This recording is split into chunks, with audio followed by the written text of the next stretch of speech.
Hollywood's greatest illusion wasn't on the screen. It was the spotless image MGM sold to the world. But behind the sparkle, three real-life deaths were swept under the rug with the kind of ruthlessness only money can buy. Ready to see what the red carpet tried to hide? Let's drag the secrets into the spotlight and see who paid the real price for movie magic. The Paul Byrne scandal. Step into 1932, the year MGM's top producer, Paul Byrne, became the most famous dead man in Hollywood.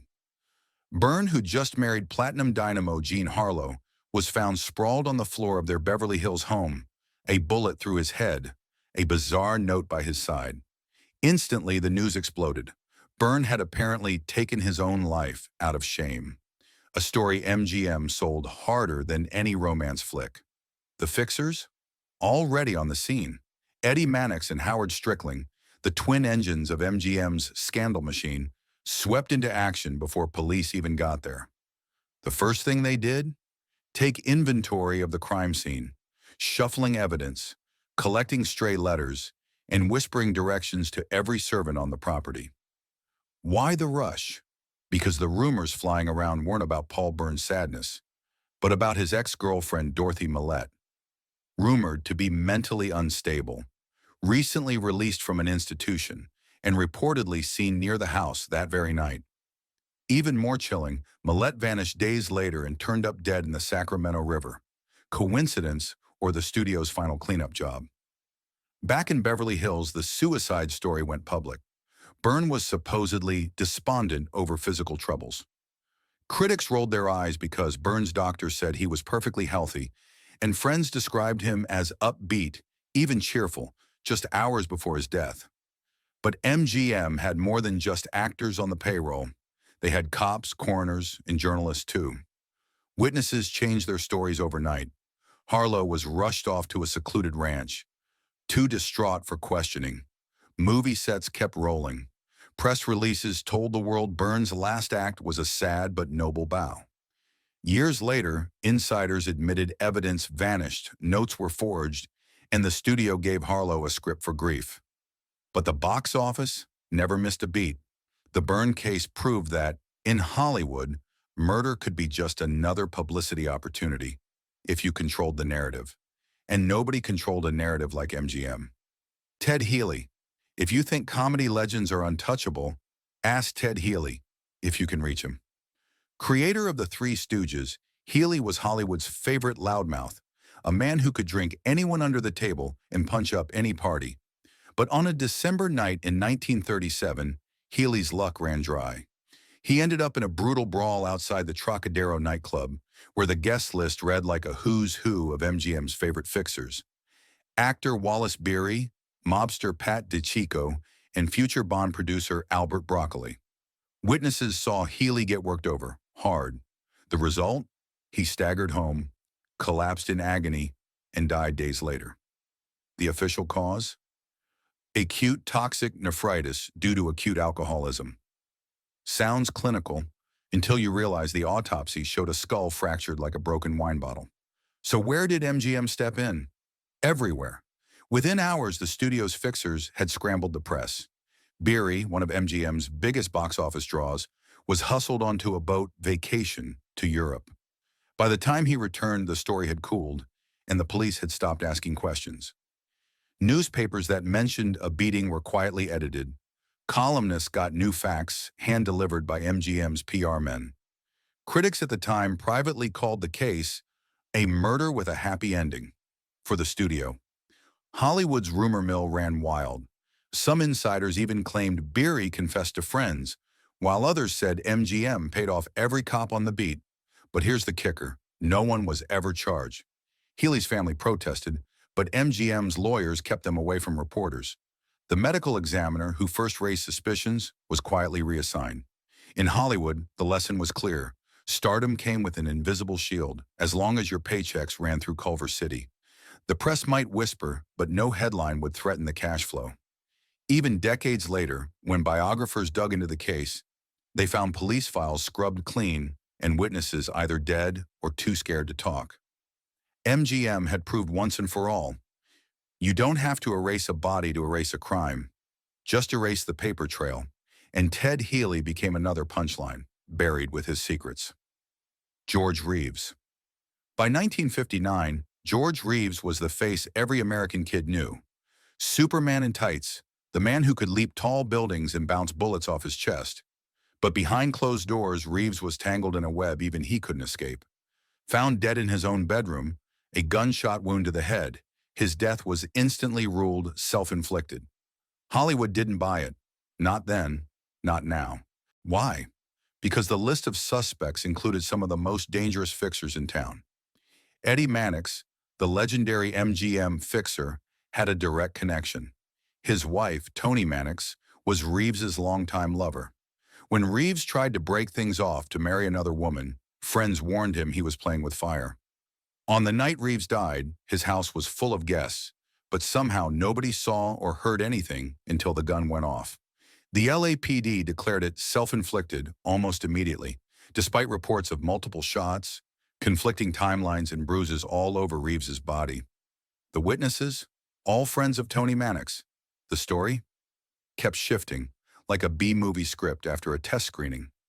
The local coroner never explained the strange marks on Reeves's face and chest, and key evidence, like gunpowder tests and fingerprints, disappeared or were never even collected. Mannix, with deep roots in both MGM and organized crime, flexed every muscle to bury rumors. He called in favors with cops and newspapers, while MGM quietly pressured gossip columnists to drop the story or print rehab narratives. Critics at the time whispered that Reeves's death was the suicide that solved a lot of problems, while fans sent letters demanding answers. The Superman fan clubs that once celebrated Reeves now held candlelight vigils and wrote angry editorials, convinced their hero had been murdered and the studio had paid to keep it quiet. MGM stayed stone silent. The Mannix family denied everything.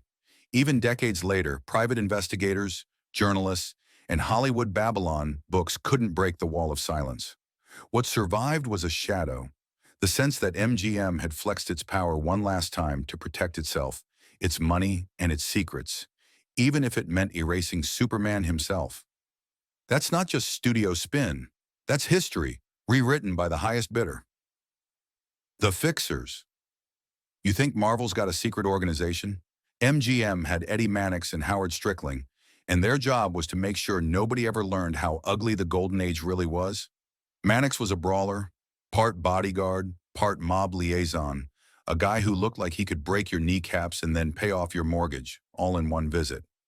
Strickling was the opposite, smooth, polite, a master of phone calls and cocktail parties who could turn any scandal into a charity event with 2 press releases and a handshake. Together, these men built a private police force for MGM, complete with ex-cops, doctors, and lawyers who answered only to the studio. When a star got in trouble, be it a hit and run, a mysterious death, or just an accidental pregnancy, Mannix and Strickling didn't just manage the fallout. They controlled the entire story. Their reach was legendary. Hospital records disappeared. Witnesses changed their statements overnight. Cops found themselves reassigned to traffic duty if they asked too many questions. If you wanted to make a phone call about a scandal, you had to get through Strickling first, and he usually already knew what you were going to say. Old Hollywood insiders have told stories for decades. Mannix showing up at crime scenes before police, Strickling personally writing newspaper obituaries, MGM buying off politicians to make scandals. Go away. Critics hated it, but they were powerless. MGM funded the newspapers. Local officials owed their jobs to the studio's tax base. Even rival studios stayed quiet because everyone knew. If Mannix and Strickling wanted you gone, you were gone. This wasn't just PR. This was an empire built on silence and intimidation, a system so powerful that it outlived the men who ran it. The only thing MGM couldn't cover up was the eventual collapse of the studio system itself. But by then, the Fixers' work was already legend. Hollywood reacts. When news of these deaths hit the streets, you'd expect a media firestorm. Instead, all you heard was the sound of typewriters stalling. Hollywood in the 1930s through the 1950s was a tight little kingdom, and MGM was the palace. The press got its scoops directly from studio publicists. Newspapers depended on MGM's massive advertising budgets. If a reporter even hinted at a studio scandal, they'd find themselves disinvited from every premiere and suddenly covering dog shows instead of Oscar nights.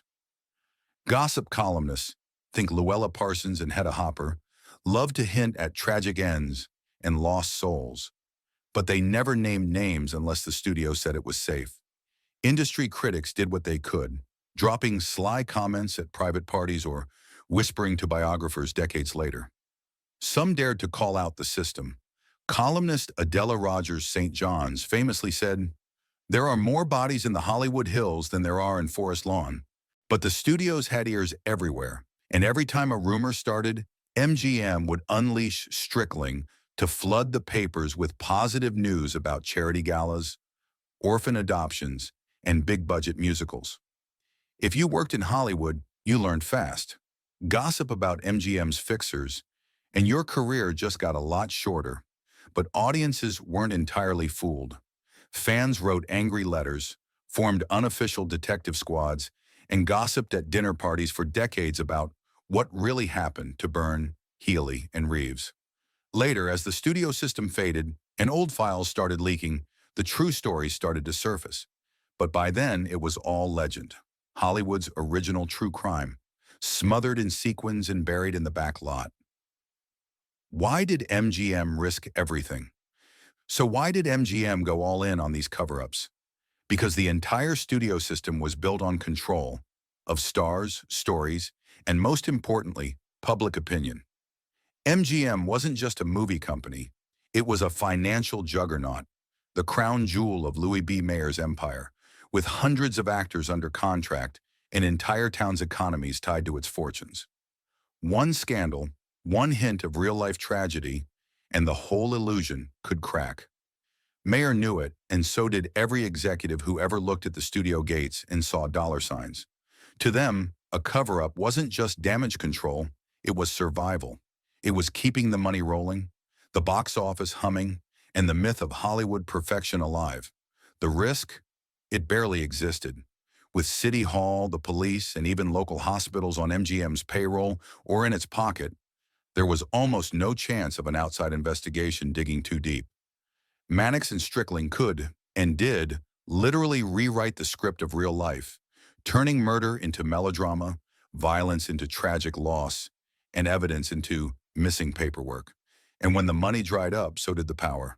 But as long as MGM was king, the law was just another prop department, the human cost. Every time MGM flexed its muscle, real people paid the price. Jean Harlow's star burned bright but haunted. Her final film shimmered with pain that critics now see as the shadow of Paul Byrne's death. The Three Stooges never recovered from losing Ted Healey. They became legends, but the bitterness never left their voices. George Reeves's fans spent years writing angry letters, hunting for the truth, demanding that Superman's memory be cleared. But in the end, the only ones who got justice were the studio bosses and fixers who collected their bonuses, shook hands at the racetrack, and toasted another year of scandal-free headlines. What did Hollywood lose? More than we'll ever know.